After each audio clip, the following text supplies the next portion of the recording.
आरोग्य, बोधि और समाधि।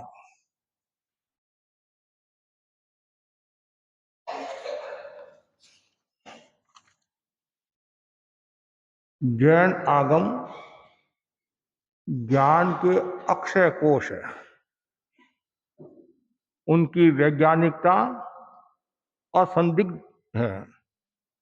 जैसे जैसे हमने आगमों का अवगाहन किया, हमारी आस्था पुष्ट से पुष्टतर होती गई। भगवान महावीर की वाणी को आगम कहा गया है, और आगम में एक आगम है प्रतिक्रमण।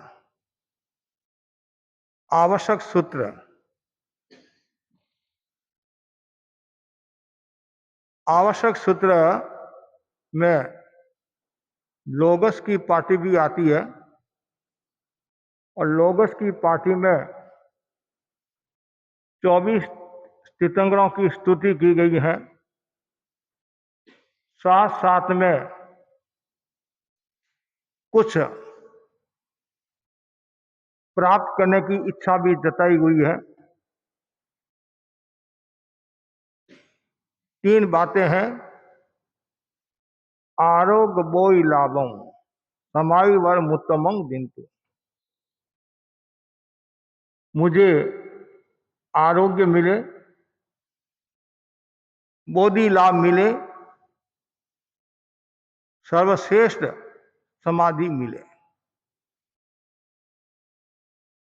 स्वास्थ्य के हम 3 सूत्र भी कह सकते हैं। आत्मा को पवित्र बनाने के 3 सूत्र भी कह सकते हैं। आरोग्य, आरोग्य प्रत्येक व्यक्ति स्वस्थ रहना चाहता है। शरीर, मन, वचन, ये जो स्वस्थ होता है, वास्तव में वही स्वस्थ होता है। आरोग्य का अर्थ है रोग रहित होना, मन, वचन, काया से स्वस्थ होना। दुनिया में मन का भी अपना महत्व है, वचन का भी अपना महत्व है, काया का भी अपना महत्व है। सामान्यतया लोग तन स्वस्थ है तो हम स्वस्थ हैं, बॉडी फिट कहते नहीं, बॉडी फिट है हमारा। बॉडी की बहुत चिंता करते हैं आजकल। घूमने के लिए भी जाते हैं, डाइट का भी ध्यान रखते हैं, परिवार के सदस्यों को भी कह देते ध्यान रखना, मेरी बॉडी बढ़ नहीं जाए, शरीर बढ़ नहीं जाए। बॉडी मेंटेन, केवल बॉडी मेंटेन से ही व्यक्ति स्वस्थ नहीं होता। एक कारण है, वचन से भी स्वस्थ होना और मन से भी स्वस्थ होना, तो वास्तव में स्वस्थ है। स्वस्थ मीन तिष्ठति इति स्वस्थ है। जो आत्मा में स्थित रहता है, वास्तव में वह स्वस्थ है। वात, पित्त, कफ, दोष तीनों सम होते हैं, धातुआं सम होती हैं, तब स्वस्थ होता है। कई कारण बताए। सबसे पहले हमें मन को स्वस्थ बनाना है। जो व्यक्ति मन को स्वस्थ बनाता है, तो वचन और काया से भी स्वस्थ हो सकता है। हमारा सारा खेल मन पर आधारित है। मन में न जाने कितनी कितनी बातें आती है।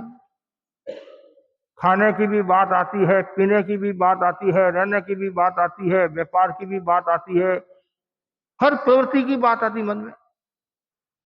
आप यहां बैठे हैं और आपके मन में भावना आ गई, मुझे ये काम करना है, ऐसा करना है, ये करना, वो करना है।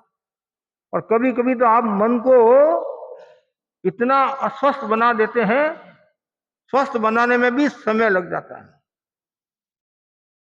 मन और भाव, इनका बहुत बड़ा मूल्य है। साधना में भी इनका बहुत बड़ा मूल्य है। भाव यदि आपके अच्छे हैं, मन अच्छा है, तो साधना भी अच्छी होगी। और भाव अशुद्ध हुआ, मन अशुद्ध हुआ, तो साधना में भी बाधा आ जाएगी। इसलिए सबसे पहले आप भावना भाव, मेरा मन स्वस्थ रहे, उसके बाद में वचन भी स्वस्थ रहे, अर्थात कोई भी प्रकार का कटु वचन का प्रयोग न हो, आक्रोश का प्रयोग न हो, व्यंग की भाषा न बोले, संशयकारी भाषा न बोले, असमीक्षकारी भाषा नहीं बोले। कोई भी भाषा बोले तोल मोल कर, कहते नहीं, सोच विचार कर भाषा बोलना, और ऐसी भाषा बोलनी चाहिए ताकि किसी को नुकसान न हो और आपका शरीर भी स्वस्थ रहे। यदि हम अनावश्यक बोलेंगे, आक्रोश में बोलेंगे, तो हमारी एनर्जी कम होगी और लोग एलर्जी करेंगे, इनसे नुकसान होगा। इनसे वचन को भी स्वस्थ रखना जरूरी है। तीसरा है काया। व्यवहार की भाषा में काया का स्वस्थ होना भी जरूरी है। ऐसा भी कहा जाता है काया स्वस्थ है तो आपकी साधना अच्छी होगी। तन यदि स्वस्थ नहीं है तो साधना में मन कहां से लगेगा। हम बहनों को प्रेरणा देते हैं, व्याख्यान सुनो, तो माया बोले कहीं महाराज व्याख्यान सुने, मत तो दुखे है, पेट दुखे है। मतलब पेट माता ठीक होगा तो व्याख्यान याद आता है। और घर में भी आप देखते हैं शरीर स्वस्थ होता है तो काम करने का भी आनंद आता है, व्यापार में भी आनंद आता है। पहला सुख निरोगी काया, कहते नहीं, पहला सुख निरोगी काया, शरीर स्वस्थ होना जरूरी है। आचार्य महासमंद जी भी बार बार फरमाते हैं, संतों तैयार हो जाओ, विहार के दिन आगे है, विहार के दिन आगे है। शरीर को फिट रखो, मतलब शरीर स्वस्थ होना जरूरी है। और शरीर स्वस्थ होता है तो साधना भी अच्छी और संघ की प्रभावना भी अच्छी होती है। हम 3 संत, एक संत भी यदि अस्वस्थ हो जाता है तो सब काम पर असर आ जाता है, प्रवचन पर, गोत्री पर आदि पर। इसलिए फिट होना जरूरी है, शरीर को स्वस्थ रखना जरूरी है। और शरीर को स्वस्थ रखने में आहार की महत्वपूर्ण भूमिका रहती है। आहार यदि हमारा ठीक है तो शरीर भी ठीक रहेगा। और आहार यदि ठीक नहीं है, ज्यादा खाते हैं, अति खाते हैं, वो कहते हैं ज्यादा विगे का प्रयोग करते हैं या लुखा खाते हैं तो भी शरीर पर असर आता है।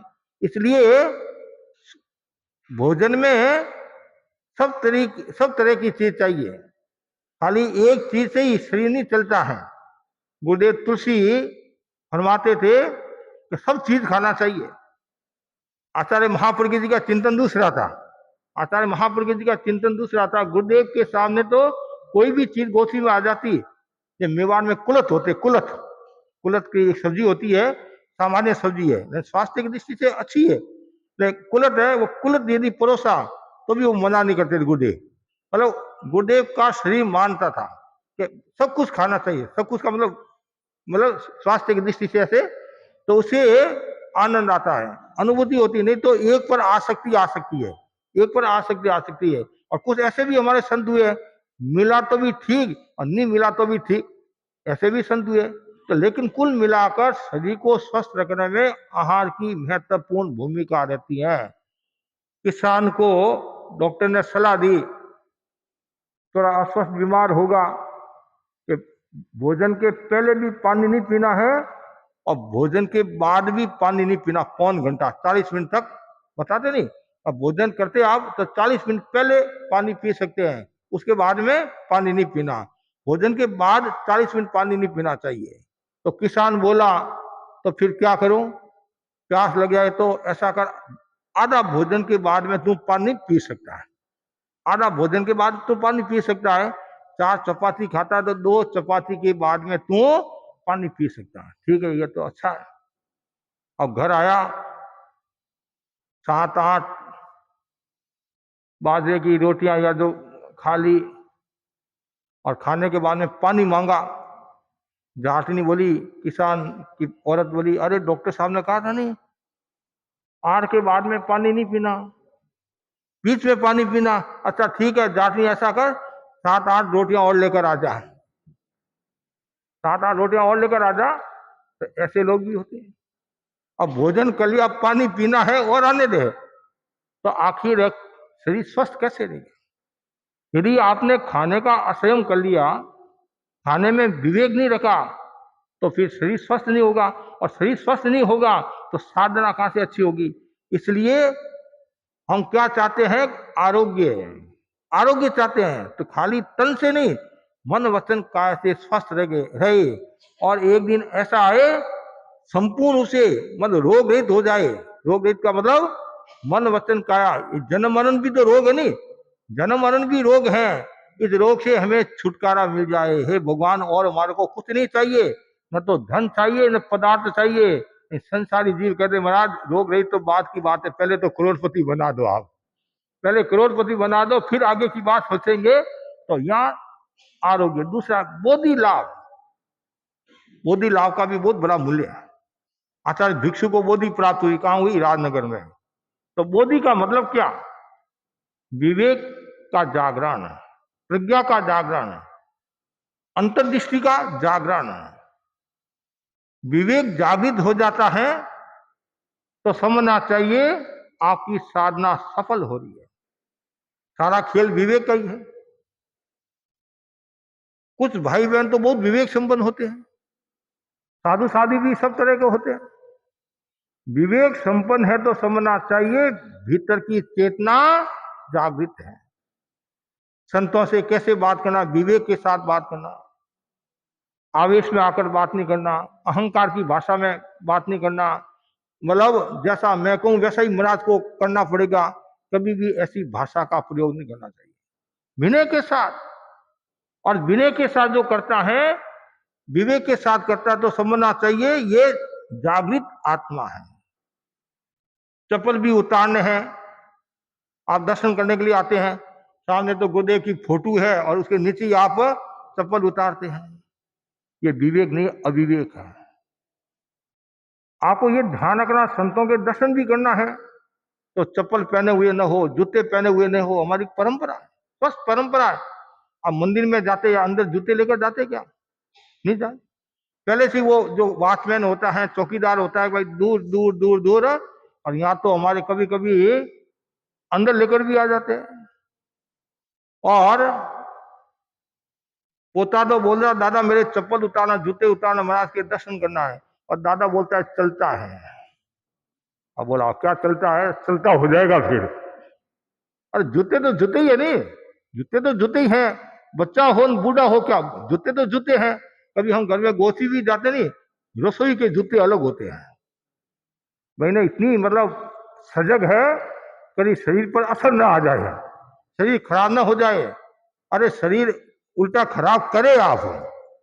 जितनी ज्यादा सुविधा शरीर को दोगे उतना ही नुकसान होगा। आप जितनी एसी का प्रयोग करते हैं या कूलर का प्रयोग करते हैं, पंखे का प्रयोग करते हैं, भाई बोलते नहीं ये जो एसी में काम करते हैं, जॉब करते हैं, तो मेरा भारी समस्या है हमारे। अब एसी के आदी हो गए, दिन भर ऑफिस में बैठे रहते हैं और जैसे ही बाहर आते हैं और धूप लगती है और कभी कभी जुकाम हो जाता है। तो इसलिए आदि कोई भी चीज का नहीं होना। मिली ठीक है, संसारी जीव है और नहीं इसके बिना तो मैं रह ही नहीं सकता हूं। कुछ भाई बहन आते हैं दर्शन करने के लिए, जैसे मैं अंदर कमरा में चला गया आर के लिए, तो कमरा तो यहाँ है नहीं है, बटन कर देते हैं। अरे 5 मिनट 2 मिनट भी आप सहनशीलता का विकास नहीं कर सकते हैं। आप अपने पूर्वजों को याद करो, आप अपने बचपन को याद करो, किस प्रकार हम थड़ी के क्षेत्रों में रहे हैं, मारवाड़ मेवाड़ के क्षेत्रों में रहे, किस प्रकार घरों में रहे हैं। छोटे से घर में 10-10 15-15 लोग रहते थे और बड़ी शांति के साथ रहते, आनंद के साथ रहते थे। और आज बड़े बड़े बंगले हैं, एक कमरे में एक जना, एक कमरे में एक जना। आजकल तो वो भी एक व्यवस्था है। हम जब जाते दर्शन देने के लिए बंगला पगलिया के लिए, तो बताते महाराज ये मेरा है, ये मेरी पत्नी का है, ये मेरे बेटे का है, ये मेरे बाप का है, ये दादी का है, और दादी के 2 है महाराज, ये 2 भाई हम, एक यहाँ भी कमरा है, एक दूसरे घर में भी कमरा है। अब बोलो आप, फिर भी शांति नहीं है। इतना होने के बाद भी शांति नहीं है। लेकिन पहले थोड़ा था, फिर भी पूरी शांति थी। वो प्रेम था, वात्सल्य था, आत्मीयता थी। ये मेरा भाई है, ये मेरा भाई है, ये मेरा काका है। लेकिन अब वो सारा विलासिता का जीवन और साथ साथ में फ्री का माल है। अभी मैं दर्शन देने के लिए गया था और थोड़ा आगे बढ़ा, एक भाई, वो कैसा ही होगा कुछ भी समझो, नौजवान था, चल रहा था, उसके मुंह से एक शब्द निकला, फ्री का माल दरिया में डाल। कितनी गहरी बात उसने बता दी, फ्री का माल दरिया में डाल। जो व्यक्ति फ्री का माल खाते हैं वो सब दृष्टियों से रोगी हो जाते हैं। इसलिए घर में कभी भी विलासिता का भाव नहीं आए, विलासिता युक्त भोजन न हो और आडंबर वाला भोजन न हो, प्रदर्शन वाला भोजन न हो। ये होंगे तो आपका जीवन कभी भी सात्विक नहीं रह सकता है। वो जरूरी, हर प्रवृत्ति में विवेक होना, कैसे खाना इसमें भी विवेक होना चाहिए। पचा पचा कर या दबा दबा कर, आप लोग तो दबा दबा कर, हम कहते हैं चबाओ फिर पचाओ, है नहीं, पहले दबाना नहीं, चबाना।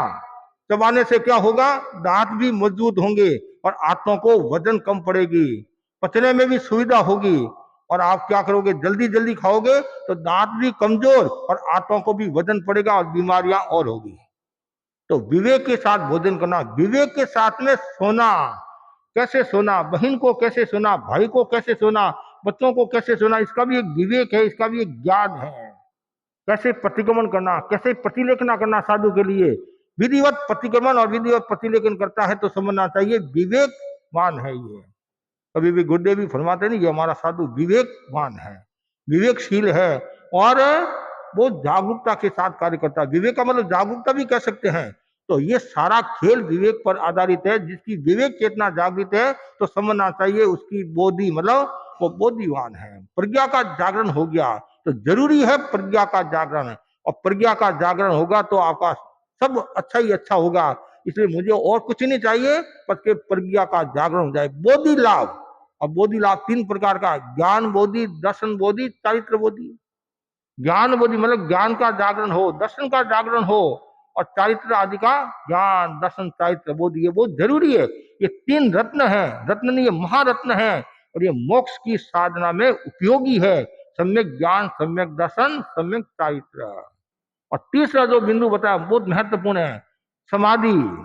समाधि में भी वर्ष समाधि, श्रेष्ठ समाधि मुझे मुझे मिले। समाधि का मतलब समाधान, और कुछ नहीं चाहिए, समाधान। जब हम गुरुदेव के दर्शन करते हैं, गुरुदेव फरमाते हैं चित्त समाधि है, गुरुदेव आपकी कृपा से खूब आनंद है, समाधान है।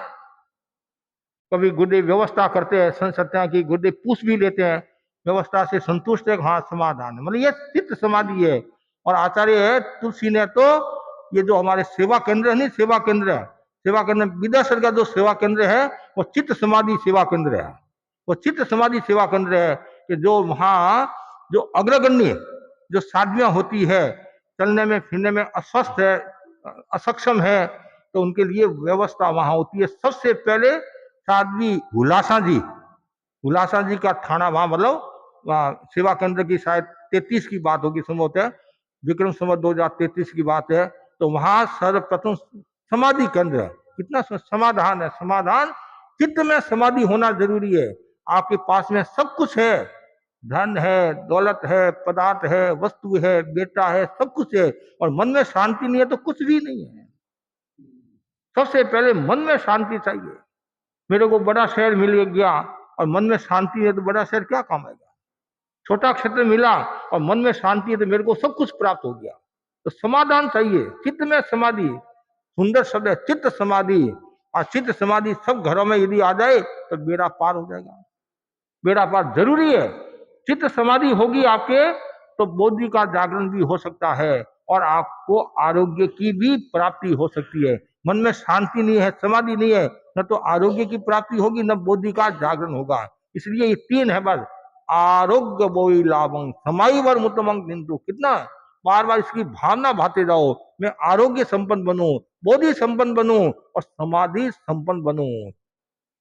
विनय समाधि है, तप समाधि है, श्रुत समाधि है। ये समाधि के प्रकार बताए गए हैं, आगे हमारा विषय भी आएगा, चित्त समाधि शिविर भी है। तो इसलिए ज्यादा से ज्यादा भाई बहनों को ये जो नवरात्रि है चल रही है, नवानिक आध्यात्मिक अनुष्ठान चल रहा है, 7वां आज दिन है, और लोगस के जो ये पंक्ति है आरोग्य वही लाभं समाई वर मुतमंग बिंदु, बार बार इसकी अनुप्रेक्षा करते जाओ, अनुप्रेक्षा।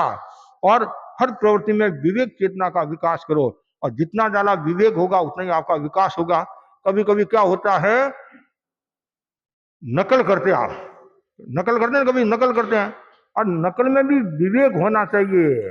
कोई आपको बात बता रहे हैं, आप सुन रहे हो, वो किस संदर्भ में बता रहा है उसमें भी विवेक होना चाहिए। 2 लड़के इंटरव्यू देने के लिए गए, 2 लड़के इंटरव्यू देने के लिए गए। तो एक को बैठा दिया, एक को अंदर बुलाया और पूछा भारत के प्रथम प्रधानमंत्री का क्या नाम था? जवाहरलाल नेहरू। दूसरा प्रश्न पूछा भारत आजाद कब हुआ? तो 1946 में कोशिश हुई और 47 में आजाद हुआ। क्या हमारे वैज्ञानिक चंद्रमा पर जा सकेंगे? चंद्रमा पर हमारा मनुष्य जा सकेगा? मनुष्य चंद्रमा पर जा सकेगा? तो वैज्ञानिक खोज करे, वैज्ञानिक खोज करे। 3 बातें, 3 उत्तर दे दिए। जैसे वो बाहर आया और दूसरा अंदर गया इंटरव्यू देने के लिए, और उसने कहा और मत पूछ, नहीं और तू मेरे को मत बता क्या प्रश्न पूछा, तू केवल मेरे को उत्तर बता दे, केवल मेरे को उत्तर बता दे बस। और समय थोड़ा है, मैं यदि तू प्रश्न बताएगा, उत्तर बताएगा तो इतना समय नहीं है, तू केवल मेरे को उत्तर बता दे।